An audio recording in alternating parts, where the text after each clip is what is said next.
ओम शांति। 29 अप्रैल 2023। बाबा के महावाक्य। मीठे बच्चे, श्रीमत ही श्रेष्ठ बनाएगी, परमत व मनमत श्रापित कर देगी। इसलिए श्रीमत को कभी भी भूलो मत। प्रश्न: सतो प्रधान पुरुषार्थी कौन और तमो प्रधान पुरुषार्थी कौन? दोनों का अंतर क्या होगा? उत्तर: सतो प्रधान पुरुषार्थी बाप से पूरा वर्षा लेने का पुरुषार्थ व प्रतिज्ञा करते हैं। वह याद में रहने की रेस करते हैं और नंबर 1 जाने का लक्ष्य रखते हैं। तमो प्रधान पुरुषार्थी कहते, जो तकदीर में होगा अच्छा, प्रजा बनेंगे तो प्रजा ही सही। उनके आगे माया का ऐसा विघ्न आता जो रेस से ही बाहर निकल जाते। गीत: मुझको सहारा देने वाले दिल कहे तेरा शुक्रिया। ओम शांति। बच्चे जब सम्मुख बैठते हैं तो जानते हैं हम जीव आत्माएं हैं। यहाँ तो जीव आत्माएं ही होंगी ना। जब आत्मा को शरीर नहीं है तो नंगी है, उसे अशरीरी कहा जाता है। तुम तो शरीर सहित बैठे हो। आत्मा व परम आत्मा जब तक शरीर में ना आए तब तक बोल नहीं सकते। तुम जीव आत्माएं जानती हो, अब बाप के सम्मुख बैठे हैं। हूबहू जैसे 5000 वर्ष पहले सम्मुख आए थे, बच्चे जरूर बाप से ही वर्षा लेंगे। जानते हैं हम अपने परम पिता परमात्मा बेहद के बाप के सम्मुख बैठे हैं। क्यों बैठे हैं? बाप से बेहद का वर्षा लेने। जैसे स्कूल में समझते हैं, हम टीचर द्वारा इंजीनियरिंग सीखते हैं, बैरिस्ट्री सीखते हैं। यह एम ऑब्जेक्ट रहती है। तुम बच्चे समझते हो, परमपिता परमात्मा हमको ब्रह्मा के तन से बैठ राजयोग सिखाते हैं। भगवानुवाच, यह तो बच्चों को समझाया है कि भगवान निराकार को कहा जाता है। जीवात्मा पुनर्जन्म जरूर लेती है। कोई भी सन्यासी से तुम पूछो, मनुष्य पुनर्जन्म लेते हैं? तो ऐसे नहीं कहेंगे कि नहीं लेते हैं। नहीं तो 84 लाख जन्म कैसे कहते? पूछो, तुम पुनर्जन्म को मानते हो? यह तो बरोबर है। आत्मा संस्कारों अनुसार एक शरीर छोड़ फिर दूसरा लेती है। ऐसे ऐसे करते मनुष्य 84 लाख जन्म नहीं परंतु 84 जन्म लेते हैं। इससे सिद्ध होता है पहला जन्म जरूर बहुत अच्छा सतो प्रधान होगा। लास्ट में छी तमो प्रधान होंगे। 16 कला से फिर 14 कला, 12 कला होती जाएंगी। पुनर्जन्म जरूर लेते हैं। पूछना चाहिए, अच्छा परमपिता परमात्मा ने पुनर्जन्म लिया है या जन्म मरण रहित है? देखो, यह पॉइंट बहुत सूक्ष्म है। अगर कहेंगे जन्म मरण रहित है तो फिर शिव जयंती सिद्ध नहीं होती। कहेंगे शिव जयंती तो मनाई जाती है, समझाया जाता है। हाँ, शिव जयंती है, परंतु जन्म के साथ फिर मरना जिसको कहा जाता वह नहीं है। अगर मरे तो फिर पुनर्जन्म लेवे।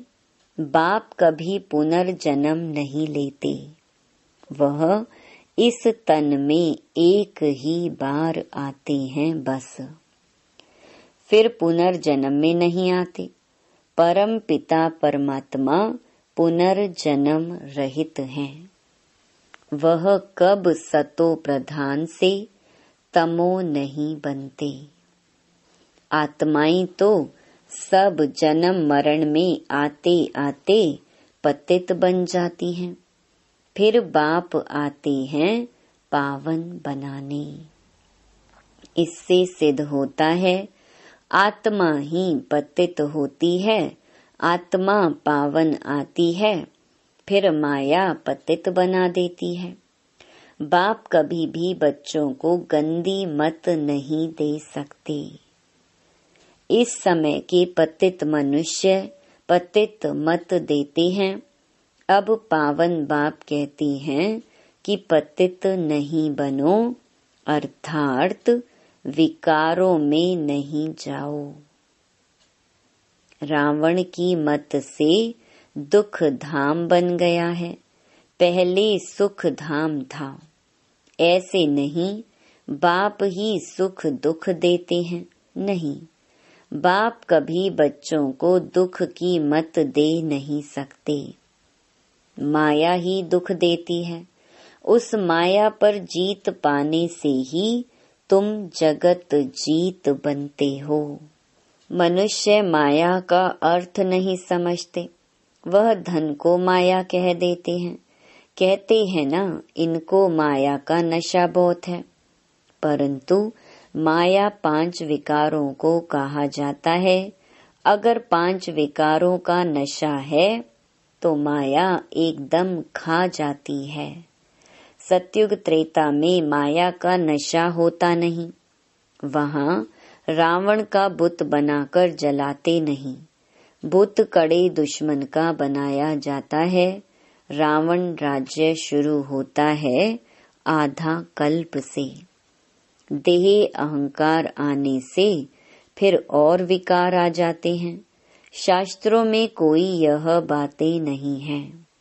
लिखा हुआ है, देवताएं वाम मार्ग में अर्थात विकारों में जाते हैं।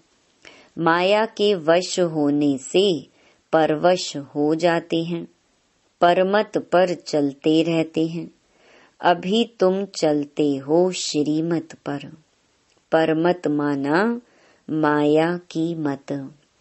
श्री अर्थात श्रेष्ठ मत है बाप की, वह है परमत रावण की मत। इसीलिए बाप ने कहा है, आसुरी संप्रदाय सब रावण की जंजीरों में दुखी हैं। मनुष्यों ने सतयुग की आयु लाखों वर्ष समझ ली है, तो तुम हिसाब किताब बताते हो 5000 वर्ष कैसे हैं। क्राइस्ट को 2000 वर्ष हुआ, बुद्ध को 2250 वर्ष हुआ, फिर इस्लामी को 2500 वर्ष हुए। सबको मिलाकर आधा कल्प हुआ। इनके पहले तो देवताओं का राज्य था, फिर देवताओं को लाखों वर्ष कैसे कह सकते। इतने वर्ष होते फिर तो मनुष्य बहुत हो जाते। इतने तो है नहीं, 5000 वर्ष में ही करोड़ों मनुष्य हो जाते हैं। कहते भी हैं क्राइस्ट से 3000 वर्ष पहले भारत में आदि सनातन देवी देवता धर्म था। 5000 वर्ष पूरे हो जाते हैं, नाटक पूरा तो होता है ना। इन बातों को कोई जानते नहीं है। मैं जो हूँ, जैसा हूँ, यह चक्कर कैसे फिरता है, कोई जान न सके। बाप ही समझाते हैं, यह है गीता। बाप ने आकर सहज राजयोग सिखाया था, तब उनका नाम गीता रखा है। जैसे क्राइस्ट ने सिखाया तो उनका नाम बाइबल रखा है। यह अनादि नाम रखे हुए हैं, वह रिपीट होते हैं। बाबा बुढ़ियों को भी समझाते हैं। यह बहुत सहज बात है, सिर्फ बाप और वर्षे को याद करो। बच्चा पैदा हुआ, गोया वारिस पैदा हुआ। तुम समझते हो हम बाबा के वारिस हैं।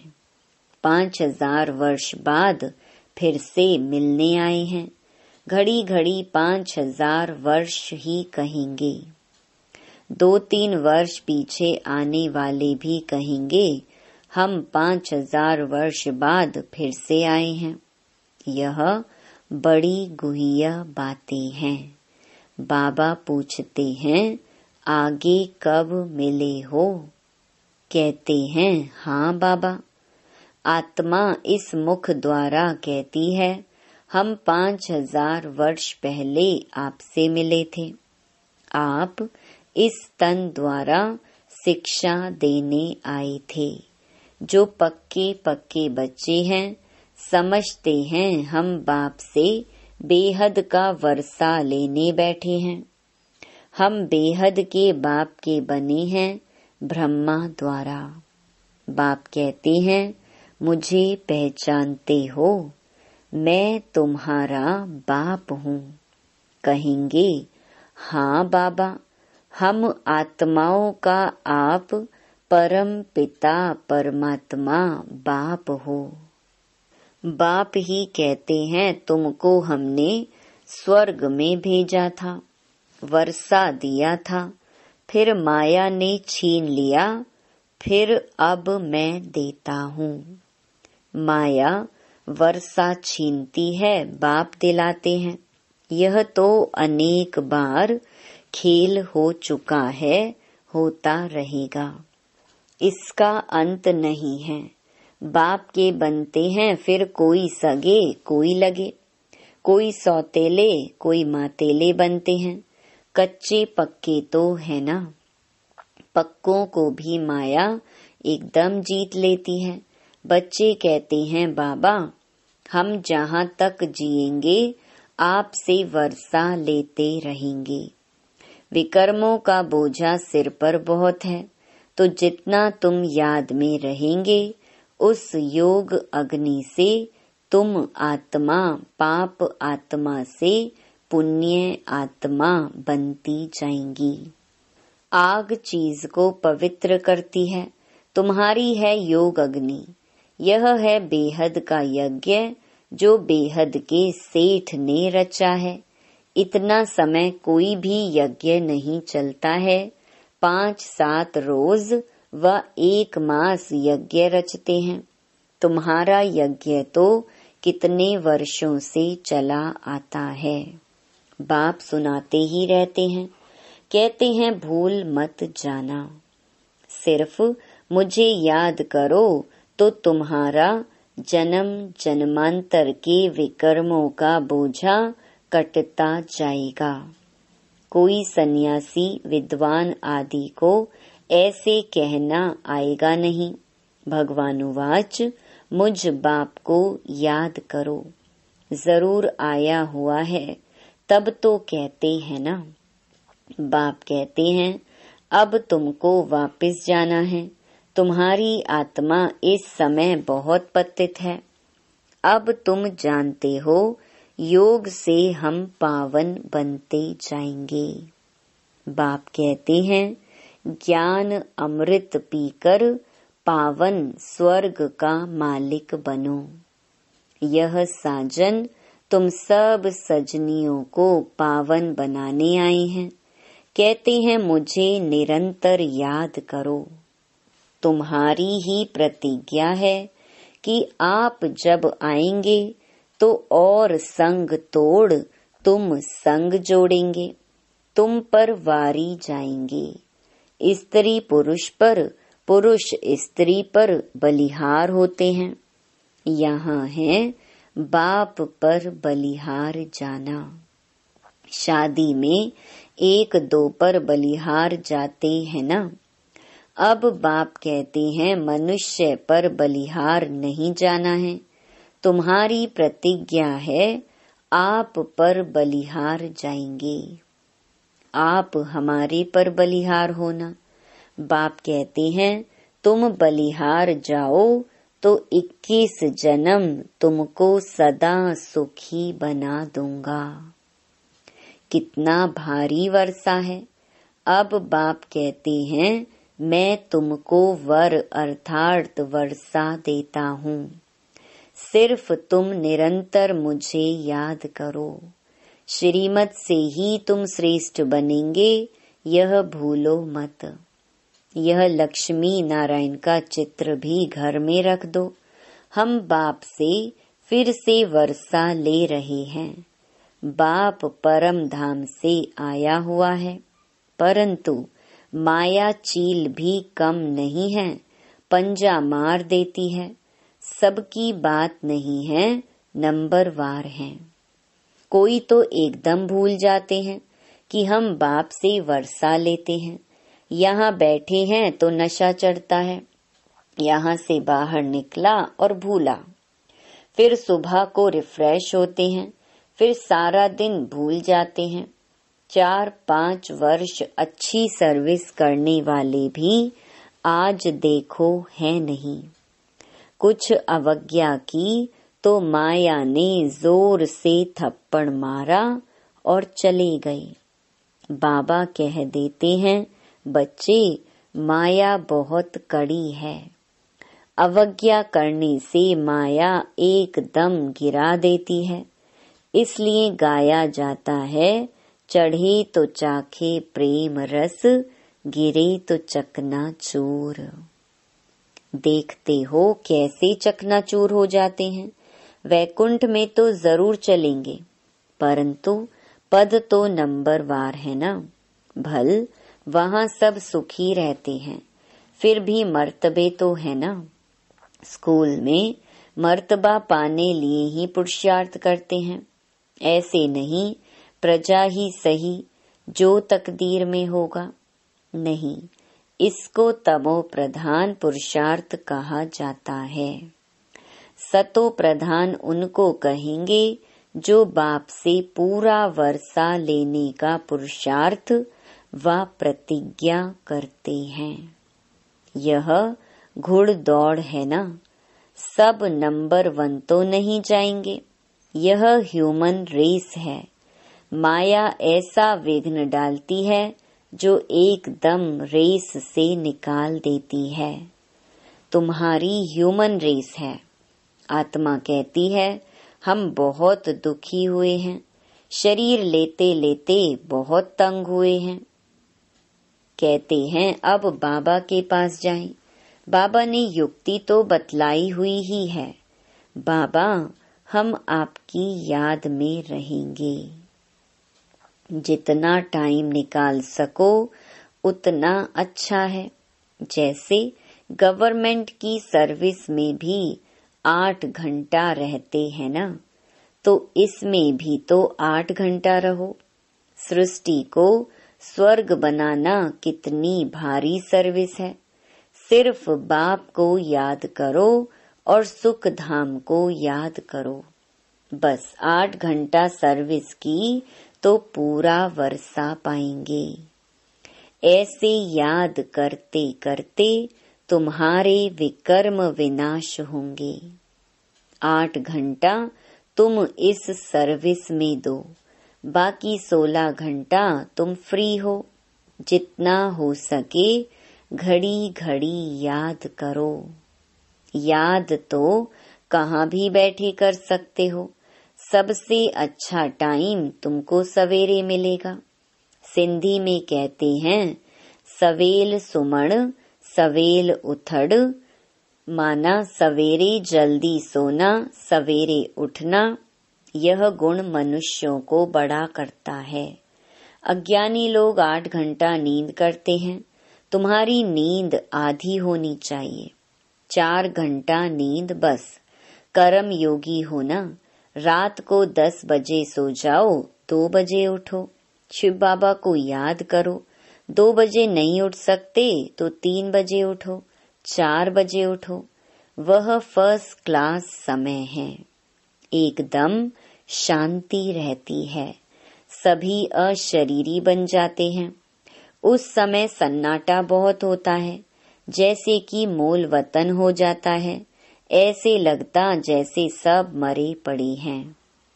उस समय तुम बाबा को याद करेंगे तो फिर वह याद पक्की हो जाएगी। अमृत वेले की याद अच्छा असर करती है।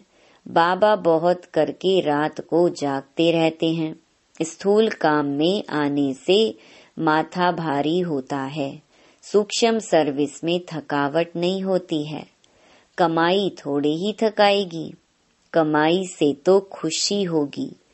तो सवेरे सवेरे उठकर याद करने से बड़ी कमाई है। अच्छा, मीठे मीठे सिक्के लधे बच्चों प्रति माता पिता बाप दादा का याद प्यार और गुड मॉर्निंग। रूहानी बाप की रूहानी बच्चों को नमस्ते। धारणा के लिए मुख्य सार। पहला, सवेरे अमृत वेले उठ अशरीरी बन बाप को याद करने का अभ्यास करना है। पूरा वर्षा लेने के लिए याद की रेस करनी है। कम से कम 8 घंटा याद जरूर करना है। दूसरा, एक बाप पर पूरा बलिहार जाना है। परमत व मनमत पर ना चल, एक बाप की श्रेष्ठ मत पर चलना है। वरदान, रूहानी एक्सरसाइज द्वारा वेट माना बोझ को समाप्त करने वाले समान और समीप भव। रूहानी एक्सरसाइज अर्थात अभी अभी निराकारी, अभी अभी अव्यक्त फरिश्ता, अभी अभी साकारी कर्म योगी, अभी अभी विश्व सेवाधारी। ऐसी एक्सरसाइज रोज करो तो व्यर्थ का जो बोझ है वो समाप्त हो जाएगा। जब बोझ वेट समाप्त हो, माशूक समान डबल लाइट बनो, तब जोड़ी अच्छी लगेगी। यदि माशूक हल्का हो और आशिक भारी हो तो जोड़ी अच्छी नहीं लगेगी। रूहानी माशूक आशिकों को कहते हैं समान बनो, समीप बनो। स्लोगन, अपने जीवन रूपी गुलदस्ते द्वारा दिव्यता की खुशबू फैलाना ही गुण मूरत बनना है। ओम शांति।